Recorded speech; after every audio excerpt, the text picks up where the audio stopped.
All right, let's step right back into the 14th century. In this explainer, we're going to unpack the life of a historical figure who literally shook the foundations of the world. Seriously, just imagine living back then. A massive chunk of the globe is entirely consumed by endless wars, political chaos, and just total fragmentation. Mighty empires are collapsing left and right. New, unpredictable rulers are popping up daily, and the average person? They have absolutely no idea what tomorrow might bring. The future is a giant question mark. But right in the middle of all this turbulent, chaotic mess, a figure emerges from Central Asia who is going to change, well, the whole shebang. Section 1. Paro Kondaligdan Buklik Sari, or From Chaos to Greatness. Now, Amir Temur wasn't just a run-of-the-mill warrior, and he definitely wasn't just another conqueror looking for quick plunder. He was an unparalleled strategist. His story actually kicks off in 1336 in Kesh, which is modern-day Shakra-Sabs. You see, Central Asia at this time was incredibly complex. It was basically a giant puzzle falling apart. The Chagatai Ulus was collapsing. Local emirs were locked in these bitter power struggles, and central authority was basically non-existent. Timur grew up right in the thick of this chaotic environment. And yeah, from a young age, he mastered horseback riding, archery, the standard arts of war. But as you'll see, it wasn't his physical prowess that truly set him apart. So, what really separated Temur from the typical 14th century warlord? It was his mind for empire building. While all the other guys were focused solely on surviving the next bloody skirmish, Temur had this incredible ability to step back and analyze situations.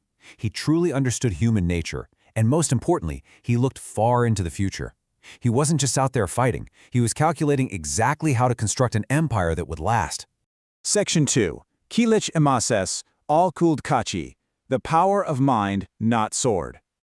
To really get Temur, we have to dig into his specific methods. His absolute greatest weapon? It wasn't made of steel. It was his towering intellect. Before he ever ordered a single soldier to move forward, his pre-battle study was just exhaustive. We're talking deep dives into the enemy's military strength, mapping out the exact geography of the battlefield, pinpointing critical supply routes, and unraveling the intricate political situations of his opponents. He had the entire chessboard mapped out in his head before he ever even drew a sword. But his ultimate flex? Winning without even fighting. Temur often had victories locked down before the battle officially started. He was a total expert at finding the little cracks in his rivals' alliances and just blowing them wide open to create divisions. He formed these brilliant, highly calculated alliances of his own and used immense psychological pressure to force early surrenders. He waged war with his mind just as much, if not more, than with his military. And because of these brilliant strategies, he managed to unite the Transoxiana region in a remarkably short amount of time. From there, his forces just exploded outward. We're talking rapid expansion across entire continents.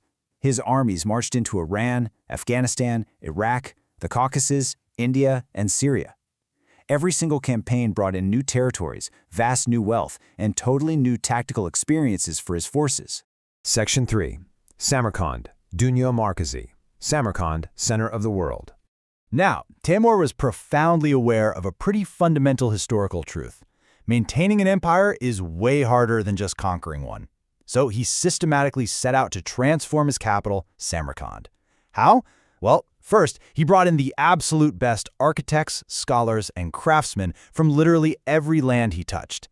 Then he put them to work building these breathtaking grand mosques, madrasas, and lush gardens. Ultimately, he leveraged all of this incredible development to make Samarkand the beating heart of the Silk Road. You see, he fundamentally wanted his legacy to be defined by cultural and scientific progress, not just sheer military power. And honestly, it worked. Merchants traveling along the Silk Road were left completely in awe of the immense wealth, the beauty, and the absolute sophistication of the city. He ruled with a real eye toward human development. But how do you keep a massive machine like that running smoothly? Section 4. Intizam va ilm fan, discipline and science. Well, if we look at the internal workings of his empire, his army was widely considered the most orderly of its entire time. The secret sauce? Strict discipline paired with fair rewards. Every single soldier knew their precise duty. There was absolutely no ambiguity, and Temur was strictly just in his management. Those who served well, they were heavily rewarded. But those who made errors or broke the rules, they faced strict, inescapable punishment. This dynamic created an incredibly motivated and cohesive unit. Now, here's a surprising fact for such a feared commander. Temur actually genuinely loved conversing with scholars. It's true.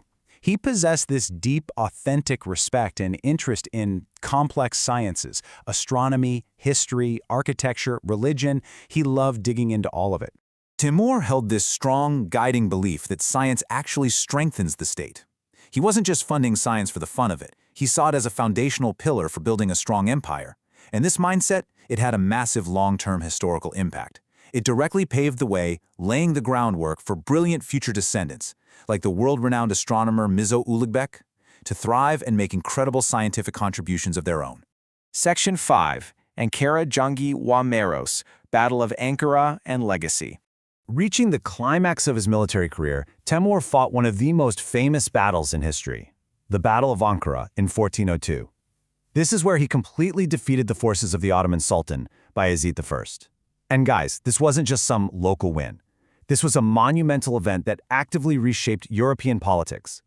The ripple effects were so massive that it literally forced states in both the East and the West to finally pause and deeply respect his immense, undeniable power. But, as we know, history is never just one-sided. Today, historians evaluate his legacy in very different ways, and it's our job to look at all the sources impartially.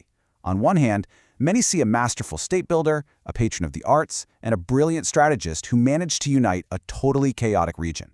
On the other hand, critics rightfully point to the massive destruction and immense human toll caused by his relentless military campaigns. When looking at history, we have to remember that great figures often leave behind a deeply dual legacy, shaped by the really harsh realities of their time. If we had to sum up his core governing philosophy, it all comes back to his famous maxim, "Strength is in justice." This phrase has been tied to him for centuries. He truly understood that lasting power, you just can't sustain it with weapons alone. It strictly relies on order, discipline, and rational, just management. Today, the grand architectural monuments of Samarkand and historical texts remind us just how significant his era really was.